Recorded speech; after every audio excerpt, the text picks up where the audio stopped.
Oke guys, terima kasih masih setia bersama channel Adehir. Di kesempatan kali ini gua mau review Suzuki Address Playful merah punya istri gue ya guys ya. Ini kurang lebih pemakaian sudah berjalan 1,5 tahun ya. Ini pembelian bulan 8 tahun 2023. Kilometer untuk 1 tahun pemakaian 1,5 tahun itu sudah menginjak 10.100 ya. Nah ini kelihatan nih odometer ya. Nah itu selama kilometer 10.000 itu apa aja part-part yang sudah diganti ya guys ya. Dan juga gue mau spill nih modifikasi kecil-kecilan yang udah dilakukan di Suzuki Address punya istri gue guys ya.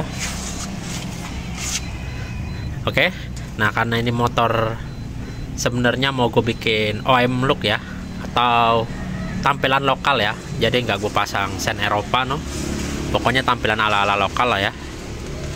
Nah jadi selama 1,5 tahun 10.000 kilo itu part yang sudah diganti, baru kampas rem depan ya guys ya. Kampas rem depan pergantian di kilometer 6.000-an, itu udah tipis banget ya. Termasuknya ini ya lumayan ini ya, boros ya, walaupun Address putih gue lebih boros lagi dulu. Awal-awal kilometer 4.000 udah ganti kampas rem depan. Nah kalau ini mending ya, 6.000 baru ganti. Makanya solusinya mending kalipernya ganti pakai punya Beat, Scoopy, Vario yang 1 piston ya. Berarti kalau ganti kaliper otomatis ganti bracket juga guys ya, karena beda. Kayak Address putih gue tuh udah ganti kaliper punya Beat ya. Itu plusnya itu nyari kampasnya gampang dan murah. Pilihan substitusinya banyak kampasnya ya. Soalnya kampas Beat itu sama aja kayak kampas Next 2 ya.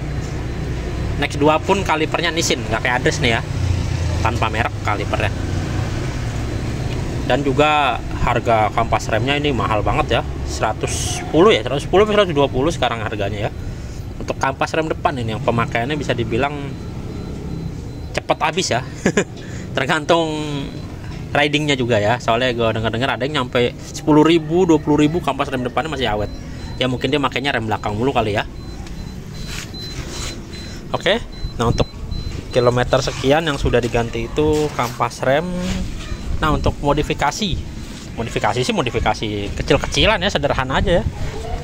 Ya paling nih kayak penambahan guide speedo ya. Ini penahan. Ini gunanya biar nggak naik turun kabel speedonya ya. Jadi ini ditahan, ditopang pakai ini. Karena kalau sininya naik turun, mungkin karena pergerakan shock, ini nanti beresiko lebih cepat putus ya.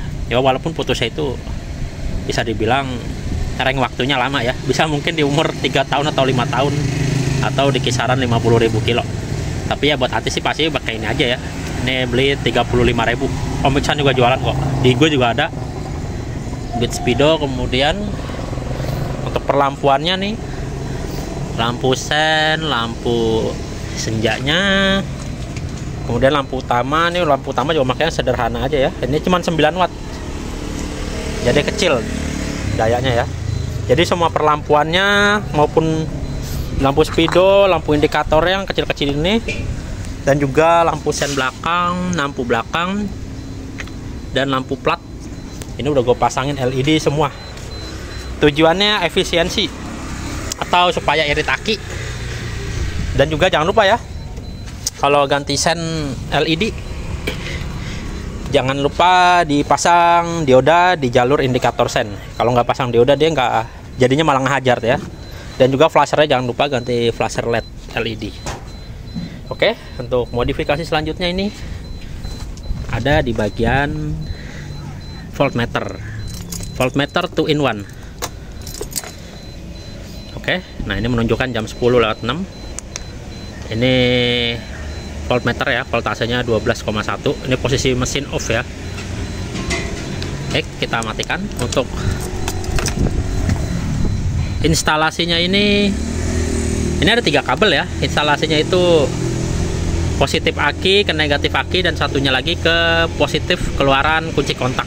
Itu terserah mau ambil kabel apa. Kalau di address itu keluaran kontak warnanya oranye, tapi untuk larinya ke lampu itu warnanya kuning garis hitam ya. Oh iya guys, untuk modifikasi berikutnya ini hand grip kanan kiri pakai punya NMAX ya. Ini NMAX itu lebih empuk ketimbang bawaan address, itu keras dan kaku. Untuk ininya nih, jalunya atau bandulnya pakai punya PCX ya. Cuman nggak tahu PCX ori apa KW. Gue beli online itu 85.000 sepasang. Tapi ya lumayan berat sih. Kalau bagus lagi pakai Thunder atau pakai GSX ya, itu lebih berat lagi. Jadi semakin berat, getaran di stangnya itu semakin nggak berasa ya.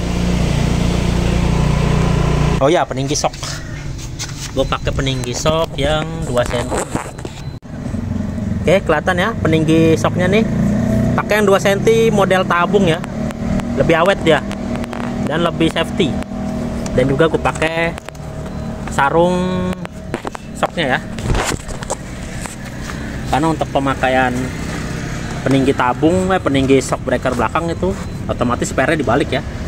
Jadi yang diameternya kecil itu harusnya kan di atas spare-nya, jadi pindah ke bawah. Jadi secara tampilan jelek, makanya ditutup pakai cover shock breaker. Nah, untuk kiriannya gue pakai full original semua ya, one address. Jadi tahulah lemotnya gimana. Cuman dia enaknya buka gas dikit jalan ya. Walaupun di tengahnya itu agak-agak lemot tarikannya. Ya ciri khas address banget lah ya. Kalau mau enak ya pakai custom rumah roller go guys ya, yang harganya 475 itu gacor tuh. Nah, untuk modifikasi selanjutnya itu di spion ya. Ini spionnya spion beat yang ESP ya, yang sebelum beat ESAP atau sebelum beat KOJ. Ini udah agak-agak karat dikit ya. Oke guys, nah untuk olinya sendiri gue pakai oli Shell HX7, jadi disamain sama motor gue yang putih. Ini dari kilometer 3000-an ya udah gue pakein Helix HX7 sampai sekarang ya. Makanya gue mungkin drain olinya di 4000 atau 5000 km. Oke, untuk kelistrikannya ini, kelistrikan lampunya atau jalurnya ini masih pakai kiprok standar ya, alias belum full wave. Walaupun sebenarnya spool address ini udah full wave ya hitungannya ya. Spoolnya address itu disebut full wave karena negatifnya nggak nempel ke body spool ya. Negatifnya tapi dikeluarin lari ke kiprok. Cuman ini udah di DC kontak. Jadi DC kontak itu mengambil jalur lampu ini yang warna hitam kuning ya, yang harusnya dia masuk di kiprok itu. Nah, itu kita ambil dari keluaran kontak ya, karena kalau masih masuk ke kiprok bawaan address itu keluarannya masih AC penerangannya, jadi ngikutin putaran mesin.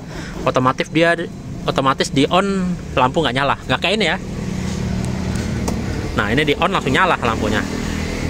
Oke, untuk next konten gue mungkin gue mau masang saklar lampu yang 2 mode ya, yang punya smash lama atau shogun lama, dan juga cara instalasi relaynya. Oke, itu untuk next konten gue. Jadi kesimpulannya, address di 10.000 km ini intinya baru ganti ini dong ya, kampas rem depan.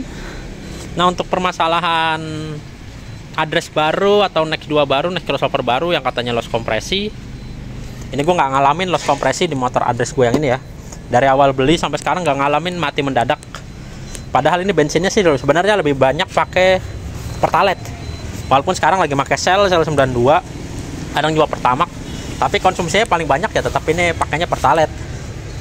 Jadi selama ini aman-aman aja ya, nggak pernah ngalamin mati mendadak. Ini juga pemakaiannya kebanyakan istri gue ya. Kalau motor putih gue baru tuh motor pribadi gue. Oke, jadi sampai sini aja pembahasannya. Terima kasih sudah menyaksikan channel gue. Jangan lupa like, comment, dan subscribe-nya guys. Terima kasih.